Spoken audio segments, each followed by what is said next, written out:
Madame Romansky? So, is James coming or isn't he?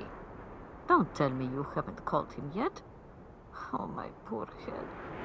Please, ring for my valet. We will continue this conversation inside, hmm?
James, what are you waiting for?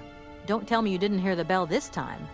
The bell did indeed ring, but it is very windy outside, isn't it?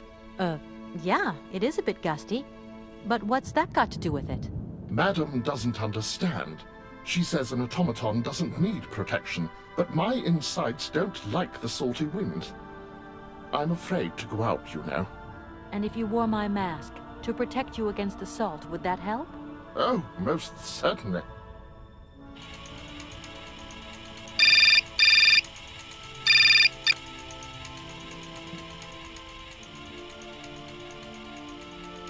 Katie Pooh. So, have you met her yet? This Helena person? What's she like? Does she remember Frank? Hi, Mom. Yeah, sure. I met her, and yeah, she's living in Arrowbad. You can thank Frank for me again. I'll remember too, honey. So, what's Arrowbad like? Maybe Frank can take me there one day. It's this seaside resort, Ma, but it isn't what it used to be. You'd be real disappointed. Maybe you're right. So, when are you coming home? Is that mission all over then? Not really, Ma. I still haven't found the heir I'm looking for to wrap up the case. Helena Romansky's a kind of detour here. Listen, Munchkin. I get the distinct impression that you're being led up the garden path. Why don't you just come home? Tell your boss this heir just doesn't exist. That you've done all you can, et voila. Do you want me to call him for you? Ma, please, don't get involved. Looking for Hans Vorarlberg is what I'm being paid for. But I also just want to find him for myself. Honestly, you're just as stubborn as your father. Don't complain that your mother didn't warn you. Don't worry, I won't.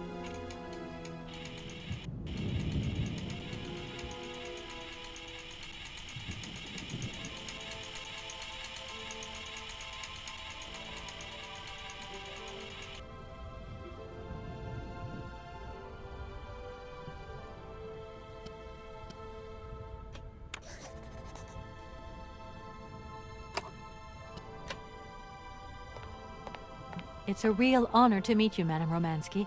People have told me so much about you. People still talk about me.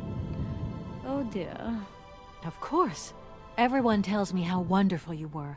How you were one of the greatest singers of the century. Ah, so I was, my dear. But surely you didn't come here just to dig up the past. Like I said, I'm a lawyer, and to tell you the truth, I don't know much about classical music. But after talking to Mr. Borodin and Mr. Malkovich, They really made me want to hear you. Oh, you are too late, my child. 10 years too late. And how is dear Frank? Do tell me. Oh, I am still angry with him for leaving like that to America. Don't be offended, but I never suspected those cowboys actually have an ear for real music. I don't think he sings much anymore. The odd gala, the odd charity event. Anyway, he sends his love. Oh, his love. Do you hear that, James? There is someone who still loves me on the other side of the Atlantic. Never said they didn't, madam. What about this other gentleman? What is his name? Borodin? Do I know him? Yes, you once sang in Komkalsgrad. An incredible recital, if the director's account is anything to go by. If you only knew how moved he still is. He's another one who still adores you. I must confess that seeing one of my greatest admirers once more would do wonders for me, but... my voice. It is so... I couldn't. I'm wrapped up in a case at the moment, and because of it I met a certain Mr. Sergei Borodin, director of the Komkalsgrad Industrial Complex, situated to the northeast of here. I remember that factory. A sad city indeed. What am I saying? They all were. Madame Romansky, this Borodin is one of your biggest fans. If you could come and sing for him there, it would make one of his biggest dreams come true. Sing? Oh, my poor girl. I have not sung for years. Time has taken its toll. My voice is like the rest of me. Faded and wan, like my heart. Oh, aren't you going a bit far there?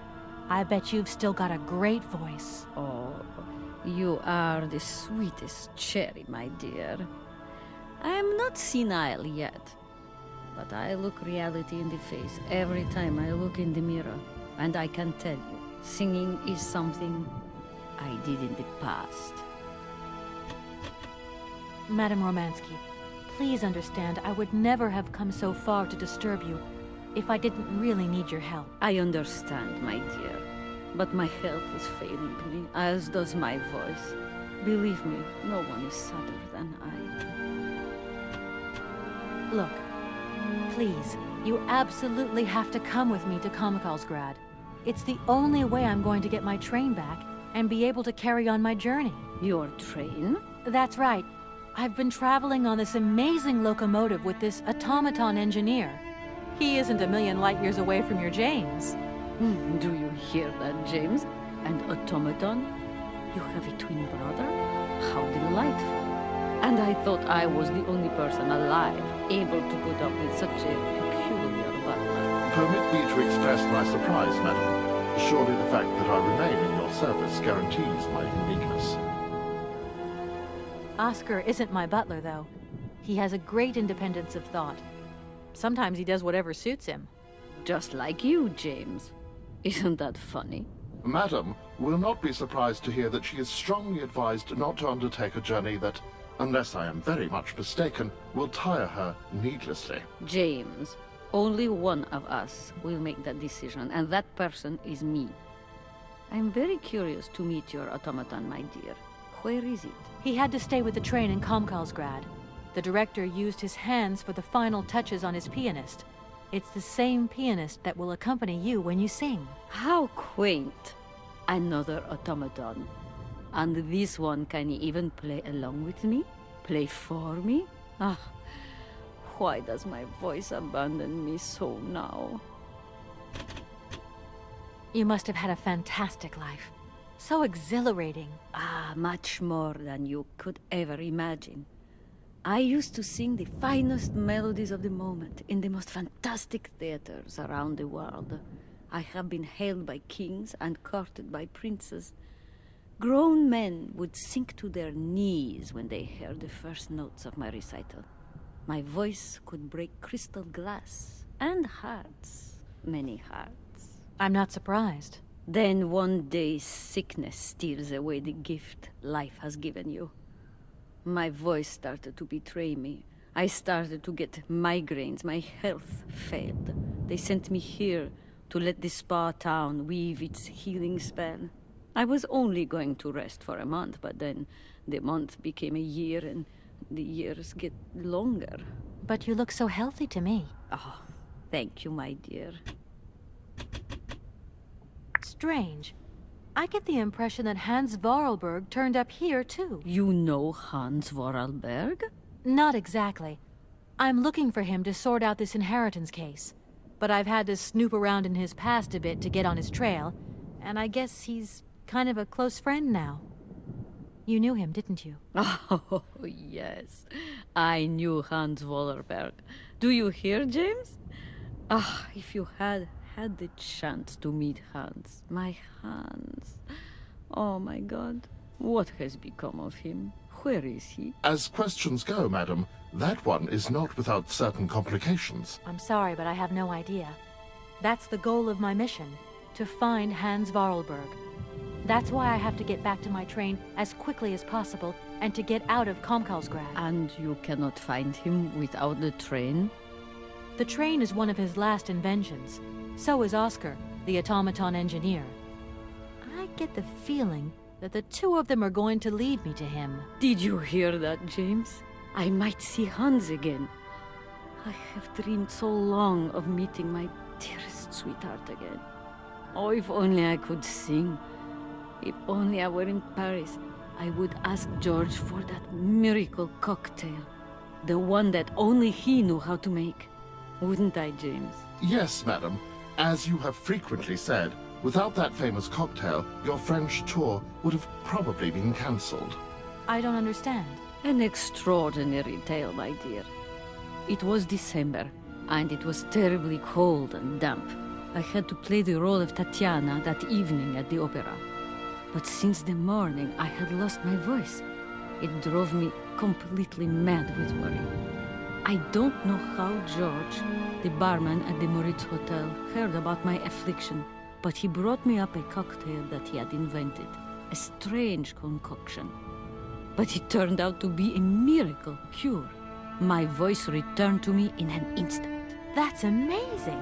That's just what we need. We're going to mix you up a cocktail. Ah, my dear child. It is impossible. George never told me the recipe of the drink. He loved to keep his trade secrets. He said it made him absolutely irreplaceable. Well, I'm going to get George to tell me. He hasn't yet met with my powers of persuasion.